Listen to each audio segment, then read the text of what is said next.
هاي وحشتوني قد الدنيا كلها. يا رب كلكم تكونوا بخير واحسن حال من الفيديو اللي فات. هكلمكم النهارده عن جلسات الميزوثيرابي ديرمابين، وايه هي الميزوثيرابي ديرمابين، والجلسات دي مهمه قد ايه لبشرتنا. الفيديو ده هيكون اول فيديو في سلسله الديرمابين او جلسات علاج البشره.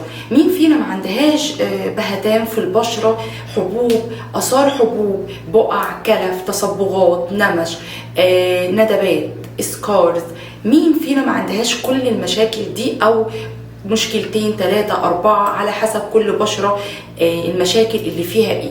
طيب هكلمكم النهاردة عن الميزوثيرابي ديرمابين او جلسات الديرمابين عموما. هتكلم معاكم النهاردة في كل تفصيلة في جلسات النضارة والتفتيح والشد والعلاج الخاصة بالديرمابين الميزوثيرابي او الديرمابين باي علاج تاني غير الميزوثيرابي. ايه هو اصلا الميزوثيرابي؟ الميزوثيرابي ده علاج للجلد، لخلايا الجلد، بندخله عن طريق الديرمابين. تمام؟ طيب ايه هو الديرمابين؟ ده جهاز اتكلمت عنه قبل كده معاكم كتير، وهو جهاز بنبدا نحط فيه ابر. الابر دي بستخدمها عشان احفز الكولاجين والالاستين بتاعه البشره بتاعتي، والافضل طبعا ان انا ادخل مع الابر ده علاج بحيث ان انا اعالج مشاكل البشره. لكن حرفيا وحقيقي لو انا استخدمتها باي حاجه موجوده عندي هتديني نتيجه كويسه. تعالوا بقى نتكلم عن ايه اللي بيخلي الجلسه تنجح وايه اللي بيخلي الجلسه تفشل. اما جيت نزلت لكم فيديوهات عن جلسات الديرمابين القديمه بتاعتي، لقيت منكم كتير جدا في الكومنتس بيتكلم ان الجلسه معرفوش يعملوها زي ما انا عملتها، ما خرجتش دم، حصل لا قدر الله نتيجه عكسيه للجلسه، الجلسه ما كانتش نتيجتها احسن حاجه يعني. فخليني اقول لكم ايه افضل حاجه تقدروا تشتغلوا عليها عشان تطلعوا افضل نتائج. من اهم اسباب نجاح الجلسه وهي الابر. طيب معنى ايه ان انا بتكلم معاكم في اول نقطه في نجاح الجلسه الابر؟ يعني لو الابره بتاعتك مش اصليه، لو الابره بتاعتك مش معقمه ومش نظيفه، مش مفتوحه قدامك، لو الابره بتاعتك مش اصليه تاني، فمش هتديك اي نتيجه غير تجريح. يعني بعمل جلسه عشان اجرح بشرتي، بعمل جلسه عشان ابوظ بشرتي. طب هتقولي لي طالما انت اصلا بتعملي تجريح، انت بتجرحينا وقت الجلسه. لا، انا مش بجرحك، انا بفتح لك الجلسه بشكل ناعم جدا، بفتح لك البشره بشكل ناعم جدا بحيث ان انا احفز كولاجين والاستين وادخل ميزوثيرابي او ادخل اي علاج انا بستخدمه في الجلسه عشان اعالج لك بشرتك. لكن ما بجرحلكيش بشرتك خالص، بالعكس انا بفتح مسام البشره بس، بحفز كولاجين والاستين. انما لما اجيب ابره مش معروف مصدرها، مش اصليه، من اي مكان كده، يعني انا البنات بعتولي اسعار انا اتصدمت. يعني ايه جهاز ديرمابين يعني ايه الارقام دي؟ يعني ايه جهاز ديرمابين ب 300 جنيه؟ اكيد طبعا مش اصلي. فين الباركود بتاع الجهاز؟ فين اصل الجهاز؟ جايباه منين؟ اسم الجهاز ايه؟ تاني حاجه في نجاح الجلسه الماده المستخدمه. لاحظت ان معظم البنات اللي بتعمل الجلسه بتعملها بفيتامين سي. طيب انا دلوقتي بمنعكم من فيتامين سي في استخدامه في الجلسه. الجلسه اقل حاجه هستخدمها هيلورونيك اسيد يكون طبي، وتكون ماده معروفه، تكون حاجه نظيفه كده. يعني اروح كده اجيب حاجه فيتشي، اجيب اقل حاجه خالص ذا اوردينري. تمام؟ اقل من كده انت بتضري بشرتك. ما بتحطي ميه، اوكي، حاجه كده نظيفه، ما تكونش اي ماده موجوده في السوق، ما اجيبهاش من على نون، ما اجيبهاش مش عارفه على اماكن، يعني لا، حاجه طبيه كده تكون كويس. طبعا ان اوريدي انا معايا او عندي فوري هيلورونيك اسيد طبي، حاجه محترمه جدا بستخدمها في جلساتي. فاللي عايز المنتج يقدر يكلمني ويتواصل معايا عن طريق الانستجرام، هحطه لكم هنا وتقدروا تتواصلوا معايا لو عايزين هيلورونيك اسيد او عايزين ميزوثيرابي او عايزين كريمات تفتيح، اوكي، وحاجات طبيه.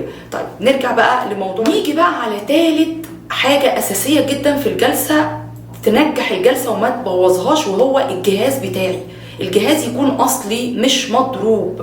لو سمحتوا يا بنات ما تسترخصوش في وشكم، ما تسترخصوش في بشرتكم. احنا بشرتنا للاسف لما بيحصل فيها مشكله بقعد اعالج فيها سنين. انا عن نفسي وانا عارفه ان انتوا كلكم كده من شغلي ومن العملاء عندي، انا عارفه اللي انا بقوله ده.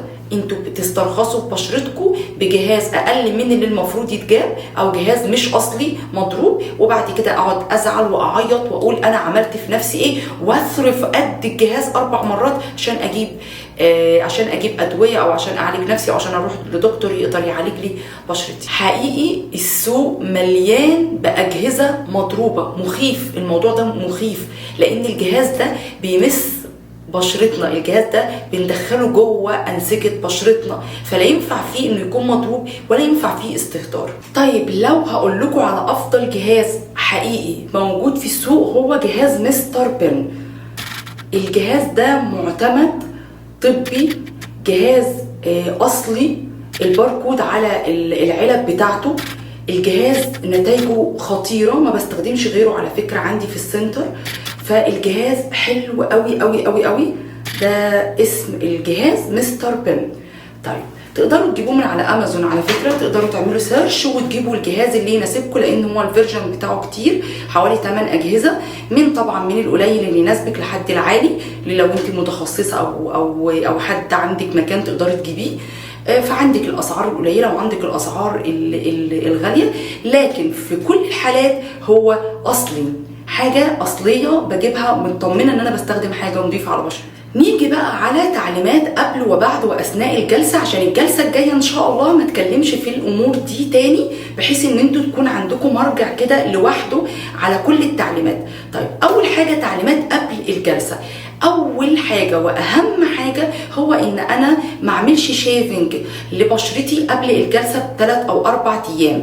تاني حاجه ما اعملش سكرابنج قوي جدا للبشره قبل برضو جلستي ب3 أو 4 ايام. ما اعملش سويت، ما اعملش واكس، ما اعملش الحاجات اللي هي بتهيج البشره، لان اوريدي الجلسه بتكون قويه على البشره، فلو هي اصلا متهيجه وملتهبه هتلاقي النتيجه عكسيه. طيب البنات اللي بتقول نقدر نعمل جلسه تنظيف بشره قبل الجلسه ولا لا، انا ما بفضلش جلسه تنظيف بشره قويه. يعني اقدر اقول لك انك تقدري تعملي جلسه تنظيف بشره تكون المتخصصه اللي بتعملها لك عارفه هي بتعمل ايه. يعني انا اوريدي بعمل في السنتر جلسات هايدروفيشال اللي هي تنظيف البشره العميق قبل جلسه الديرما بن، لكن بكون عارفه انا بعمل ايه. يعني لا بعمل سكرابنج قوي للعميله، لا بدخل احماض للعميله، لا بدخل منتج يهيج البشره للعميله، لا بالعكس احنا بننظف البشره بحيث ان الجلسه تستفاد منها بشكل اكبر، فانا كده فدت العميله من غير ما اضرها. دي التعليمات اللي انا محتاجاكي انت كبنوته هتعملي الجلسه في البيت انك تعمليها. طيب تاني حاجه هي اثناء الجلسه. اول حاجه ان الابره بتاعتك تفتحيها انت بايدك من الباكت بتاعها وتتاكدي ان هي اتفتحت من الباكت بتاعها. اياكي ثم اياكي ثم اياكي تمشي ورا الناس اللي بيقولك امسكوا الابره وعقموها واستخدموها الاستخدام التاني. هل احنا بشرتنا عرضه لكده؟ ولا قدر الله مثلا يحصل لك التهاب او يحصل لك، احنا مش ما بنعرضش نفسنا للمشاكل دي خالص. دي اول نقطه. تاني حاجه ان انت كبنوته كده جميله بتعملي جلسه الديرما بن لنفسك، يكون عمقك في البشره يكون خفيف اول مره، يعني ماكسيموم البشره بالكامل، او يعني خلينا الجزء ده بالكامل 1 مللي. اوكي هنا ممكن تبقى 75 او نص لو انت خوافه يعني. اوكي حوالين العين مفيش، هو ربع بتعملي حوالين العين يا دعاء. طبعا بيدي نتائج حلوه قوي على فكره، بالاخص لو بتستخدمي ميزوثيرابي شد وتفتيح بيبقى خطير، بيبقى حلو جدا جدا جدا. يعني العملاء بيشكروا قوي قوي قوي في الجلسات دي. بس طبعا انت انا بتكلم انت بنوته هتعملي لنفسك دلوقتي، فانت اشتريتي الميزوثيرابي واشتريتي الجهاز وبدات تشتغلي وتعملي لنفسك، بيديكي نفس النتائج الجباره. حقيقي النتائج بتاعته بتكون حلوه قوي. طيب انا دلوقتي عملت الجلسه يا دعاء، اول حاجه هعملها ما بغسلش بشرتي قبل 8 ساعات. تاني حاجه بحط بعد ما بخلص الجلسه بتاعتي، ان كان بهيالورونيك اسيد او ان كان بكولاجين او ان كان مثلا بميزوثيرابي او خلايا جذعيه، اللي موجود عندي بعد ما بخلص الجلسه بتاعتي بحط هيالورونيك اسيد بحيث ان انا احفز الكولاجين اكتر في البشره، لان الهيالورونيك اسيد اصلا ترطيب وبيدي ترطيب قوي جدا للبشره. اوريدي انت بعد ساعه هنستخدم الفيوسيدين او الفيوسيكورت اي مضاد حيوي عندك. بعد ساعه من الفيوسيكورت بتستخدمي بيبانسين او اي مرطب عندك، لان في بنات ما بتحبوش. فعندك يعني سيباميد، عندك سيتافيل، عندك حاجات كتيره مرطبات قويه جدا يعني. المهم يكون مرطب طبي ما فيهوش اي ريحه. اوكي طيب بعد ساعه بستخدم سيرم الهيالورونيك اسيد، يكون سيرم محترم وقلت لكم ان هو متوفر عندي هنا في السعوديه او في مصر. ففي المكان اللي يعني لو انت محتاجاه كلميني وتواصلي معايا برايفت واوصله لك لحد عندك. وطبعا هيالورونيك اسيد طبي بلس ان برضو موجود متاح عندي ميزو ثيرابي طبي، شغل يعني عيادات وشغل دكاتره وكده، فمش يعني مش سوقي، لان انا شفت حاجات في السوق يا ربي على الشوائب اللي موجوده فيه ده، ازاي يتحقن او ده يدخل جوه البشره ازاي مش عارفه. المهم طيب بعد كده ببدا بعد يعني ساعه فيوسيدين، ساعه بيبانسين، ساعه هيالورونيك اسيد، برجع تاني اعيد الموضوع ده تاني، فيوسيدين هيالورونيك اسيد سيروم ببنسين. بعد 8 ساعات بغسل بشرتي وبرجع اعيد الكرة تاني الموضوع ده لحد ما الالتهاب كله يروح والاحمرار كل اللي في الجلسة يروح بتاعي. بعد 3 أو 4 ايام تقريبا ابطل الفيوسيدين واكمل على الهيالورونيك اسيد. ولو سمحتوا هيالورونيك اسيد يعني حياة، احنا مكملين معاك لحد ما لحد اخر الزمن. ليه؟ لان احنا بعد سن ال25 ويمكن اقل الكولاجين عندنا بيبدا يقل. طب ما بالك بال35 الكولاجين بيبقى ضعيف جدا انتاجه في بشرتنا، فاحنا بنحفزه عن طريق سيرم الهيالورونيك اسيد اللي هو ترطيبه اقوى من اي ترطيب تاني. اوكي مع المساج بقى، وان شاء الله يعني اجي لكم في فيديو كده اكلمكم عن مساج الهيالورونيك اسيد عشان توصلوا لنتائج حلوه جدا. اللغد او الجزء ده عندي كان بدأ ينزل الحمد لله، نهيت عليه بسيرم الهيالورونيك مع المساج. وبكده اكون خلصت اول جلسه يا حلوين او اول سلسله في جلسات الديرمابل. يا رب تكونوا استفدتوا ويا رب يكون ما كنتش كترت عليكم 18 دقيقه ليه. يلا يا حلوين ان شاء الله بعد الايديت يبقوا يوصلوا اقل من كده ان شاء الله. يلا شكرا ليكم كتير، باي باي.